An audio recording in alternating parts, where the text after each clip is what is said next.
Imagine being 12 years old in the year 1585, living in a small Christian village in the Balkans. One night, the Sultan's soldiers arrive. They storm into your home, pulling you from your mother's arms as she screams, begging them to spare her only son. You're chained, marched for days without food, and finally delivered to the towering gates of Topkapi Palace in Istanbul. You're told you are fortunate to be chosen. But the truth? You've been selected not for greatness, but for the Sultan's pleasure. Inside the golden walls, you see boys like yourself, some dressed in silks, others painted with makeup, their faces powdered, their eyes lined with coal like women. They whisper in fear, because they know what awaits. Nights behind locked doors where the Sultan's desires dictate your fate. Some boys were adored, showered with jewels, turned into dancers called Köçeks, their bodies displayed for entertainment. Others were used once, then discarded like broken toys. Their names vanished from history, erased by official scribes who dared not record the Sultan's secrets. Yet rumors, poems, and foreign travelers' accounts reveal the truth, that some of the most powerful rulers in Ottoman history built their palaces not only on conquest and gold, but on the stolen innocence of children. So, what really happened to these boys? Did they rise in power, or did they die forgotten in the shadows of the empire? Tonight, we reveal the story history never wanted you to hear. But before we open the doors to this hidden world, make sure you subscribe to Royal Conspiracies, where we uncover the darkest royal secrets. Don't forget to like and share this video, so these lost voices are never silenced again. Topkapi Palace in Istanbul was the beating heart of the Ottoman Empire. Built after Mehmed II, the conqueror captured Constantinople in 1453. It became both a political center and a labyrinth of secrets. While European kings flaunted their mistresses, the Sultan kept both women and boys hidden behind walls of marble and gold. The harem is often imagined as a paradise of beautiful women reclining on cushions. Yet in truth, the harem was also a prison. Inside, hundreds of lives, women, eunuchs, and boys, were controlled by the Sultan's every whim. By the 16th century, records show that the Sultan's private halls included not just concubines but also young boys, chosen for their beauty and obedience. Some were kept for menial labor, but others for pleasure. The Venetian ambassador Luigi Bassano, writing in the mid-1500s, described how the Sultan keeps not only many women, but also beautiful youths, adorned like maidens who dance and sing before him. This was one of the earliest European accounts to hint at what happened behind the forbidden doors of Topkapi. In the Sultan's world, these boys were more than servants.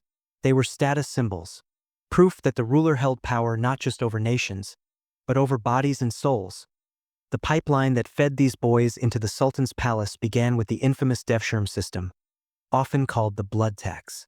From the late 14th century onwards, Ottoman officials collected Christian boys from villages in the Balkans, Greece, Albania, and even Hungary. Officially, the Devshirme was designed to supply the Janissary army and the empire's administration with loyal converts to Islam. But not all boys went to military training.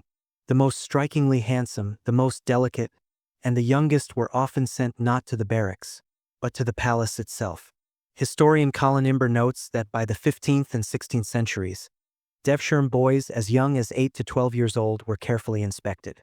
While strong ones were chosen for the army, those with remarkable beauty were redirected into palace service. Here they were taught Turkish, Arabic, and Persian. They learned music, poetry, and dance. But this was not simply education, it was conditioning, preparing them to entertain, amuse, and even seduce. Some of these boys rose to incredible power. A few became advisors, generals, or wealthy courtiers.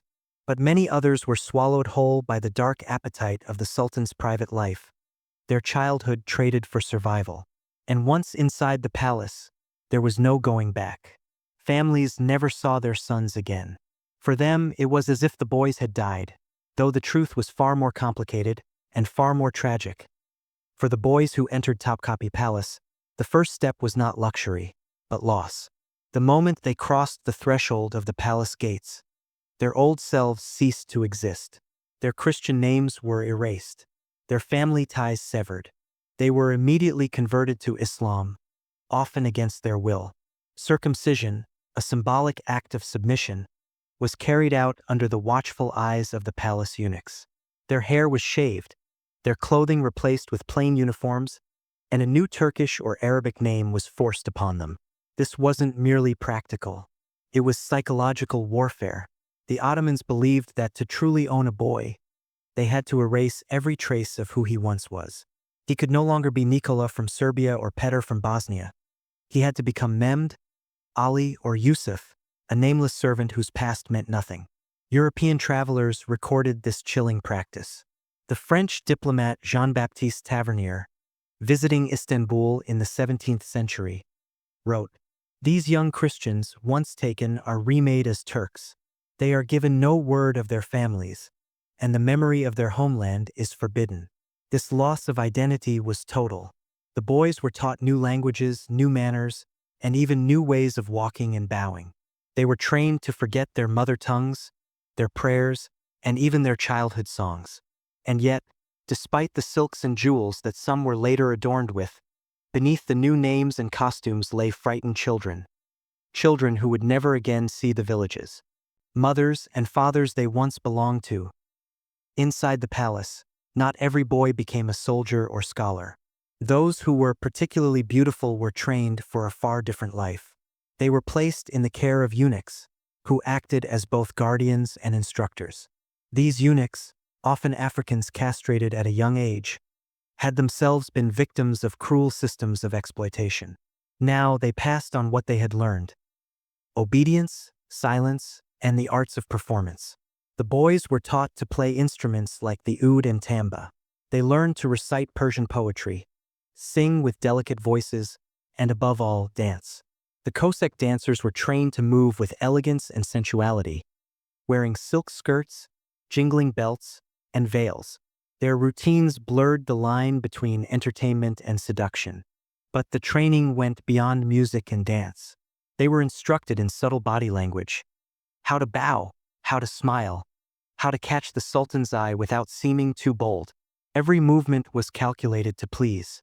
One Ottoman chronicler, Mustafa Ali, 1541 to 1600, wrote critically of this culture, noting that youths of the palace are dressed as maidens, their faces painted, their manner corrupted. His words reveal that even within Ottoman society, some saw this as moral decay. For the boys, there was no choice. To refuse training meant punishment. To excel meant favor, though favor was often a double-edged sword. To be chosen by the Sultan might bring riches and security, or it might destroy them forever. The Sultan of the Ottoman Empire was not just a king. He was seen as the shadow of God on earth, the ultimate authority whose word was law. In his hands, empires rose and fell, and in his chambers, so too did the fates of young boys. To the Sultan, these boys were not equals, not even servants. They were possessions. Their beauty was his to enjoy, their youth his to control. By using them, he demonstrated his absolute dominance. The Sultan's control extended even to life and death. A boy who displeased him could be executed without trial, often by strangulation with a silk cord, a method considered noble as it shed no blood. Some sultans were notorious for their indulgences. Murad IV, 1623 to 1640, though remembered as a harsh reformer, was also known for his cruelty within the palace. Accounts suggest he kept both male and female favorites, rewarding them lavishly when pleased and discarding them without mercy when not. For these boys, every gesture mattered. A smile at the wrong moment could be fatal. A look of hesitation might mean punishment.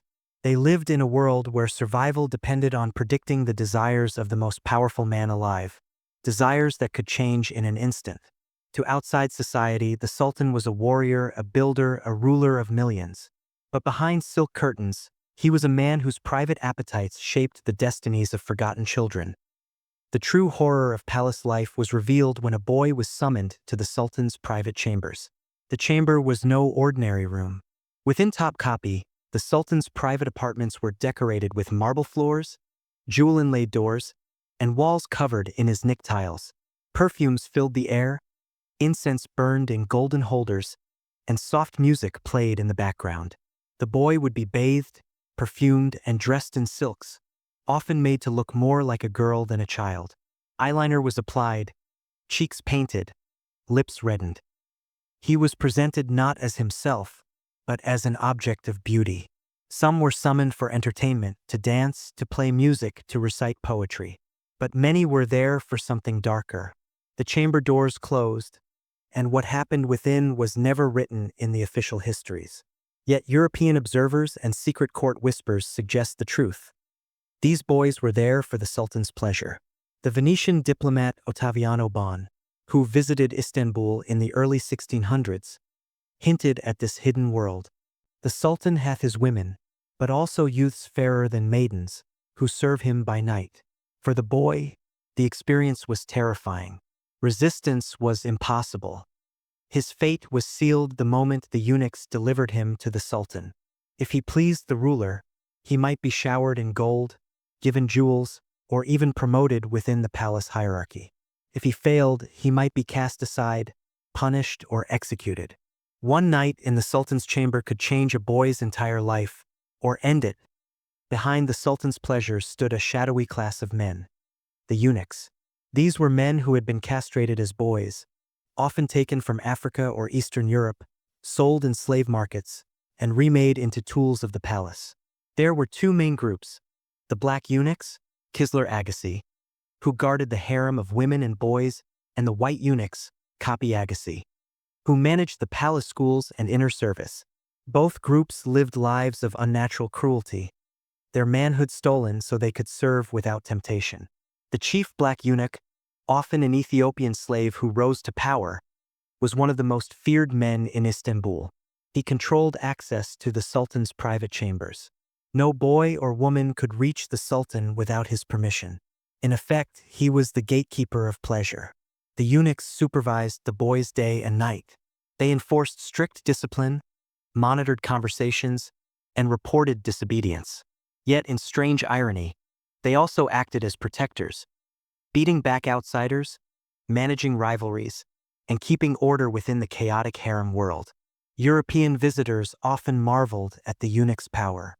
Jean de Thevenot, a French traveler in the 1650s, wrote, "These castrated men govern more of the empire than the viziers themselves, for they hold the keys to the Sultan's most secret rooms." To the boys, the eunuchs were both jailers and surrogate fathers.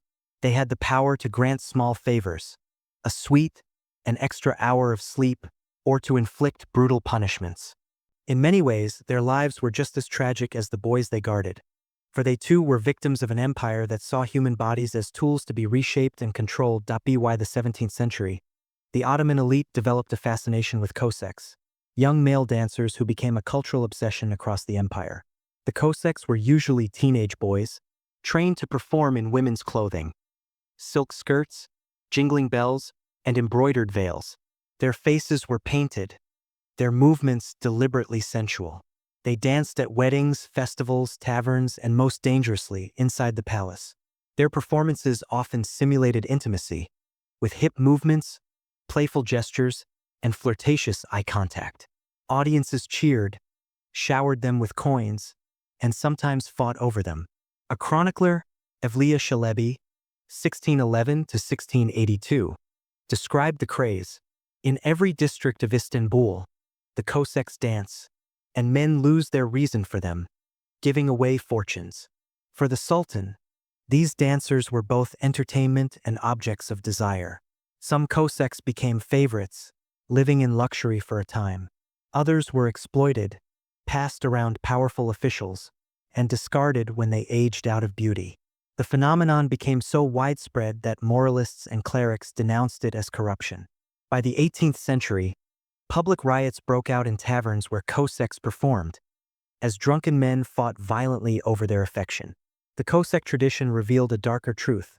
What began as a hidden indulgence of the Sultan's chambers had become a public culture of exploitation, where beauty and youth were treated as commodities for pleasure. As the Ottoman Empire reached its height, what had once been secret indulgence spilled into the open streets of Istanbul. The Köçeks were no longer confined to the palace. They had become celebrities of their age. Men of wealth and power openly kept boy dancers as favorites. Poets wrote verses praising their beauty. In Istanbul's taverns, drunken contests erupted over which Köçek was most desirable. The line between entertainment and prostitution blurred completely. European observers were shocked. The English traveler Sir Paul Rycott, writing in the late 1600s, condemned the practice. The Turks, though outwardly grave, give themselves to unnatural lusts, and the boy dancers are their greatest delight. What was once hidden in whispers became a cultural scandal. The Sultan's court was mocked abroad, and within the empire, conservative clerics warned that such practices would bring divine punishment. Yet the tradition persisted because it was not merely tolerated, it was adored. This public fascination revealed the deep hypocrisy of Ottoman society. Outwardly, the empire presented itself as a defender of Islamic law, yet behind closed doors and often in public, the exploitation of boys continued. For the boys themselves, this meant there was no escape. Even if they aged out of the palace system, many found themselves forced into the entertainment world. Their bodies still sold long after their childhood had been stolen. Despite the strict control of the palace, not every boy submitted quietly. Some resisted, some tried to escape, others whispered of rebellion in the shadows. Punishments were swift and brutal. Boys who defied orders could be whipped, starved, or locked in isolation. Attempted escapees were often strangled, silk cords tightening around their necks as the eunuchs carried out the Sultan's orders. Yet there are rare stories of defiance. In the late 16th century, a palace boy named Mustafa of Bosnia attempted to flee Topkapi with the help of janissaries sympathetic to his plight. He was caught before reaching the city gates and executed within hours. His story spread secretly among the other boys as a tale of both bravery and doom. Another account comes from the writings of Ogier Gisela de Busbecq, the Austrian ambassador to Suleiman the Magnificent in the 1500s. He noted, "There are among them those who, desperate, seek death rather than the fate to which they are condemned." These whispers of rebellion never grew into large uprisings. The system was too powerful, the palace walls too strong.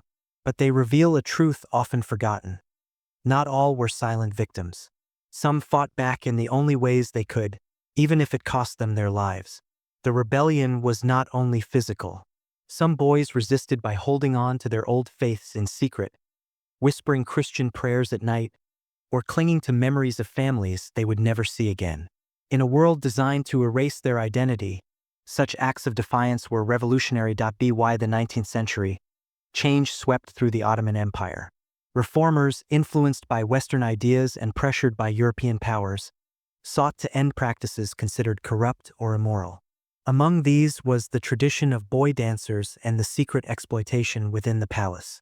In 1856, Sultan Abdülmecid I introduced the Tanzimat reforms, which, among other things, officially banned public Köçek performances. Clerics denounced the practice, and European diplomats celebrated its decline. Slowly, the culture that had once been so prominent faded into silence. But the silence came with erasure. Official Ottoman records barely mention the boys. Court historians avoided the subject, leaving only scattered references in poetry, European travelogues, and secret letters. The empire buried this part of its past, presenting itself as noble and moral while hiding the suffering that had occurred within its palaces. The truth survived only in fragments.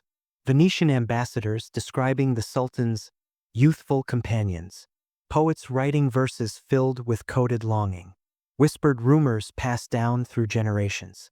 And yet, behind the fragments, one fact remains clear: thousands of boys, taken from their homes between the 15th and 18th centuries, lived and died in a system that treated them not as human beings, but as possessions of the empire's most powerful men.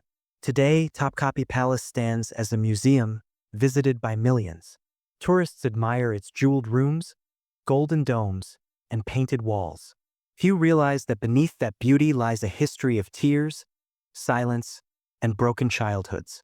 The legacy of these boys is not carved in stone or written in glory.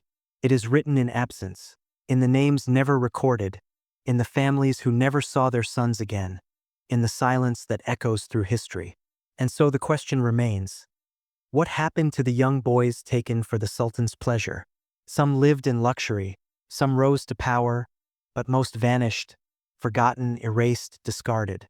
Their suffering was the hidden cost of empire, a darkness that even centuries of time cannot wash away. The Ottoman Empire left behind mosques, palaces, and legends of grandeur. But hidden beneath its golden domes are stories too shameful for its rulers to admit. Stories of children stolen, identities erased, and innocence sold in the name of power. Here, those voices are no longer silent. If you want to uncover more secrets the world's empires tried to bury, subscribe now to Royal Conspiracies, where history's darkest truths are brought into the light.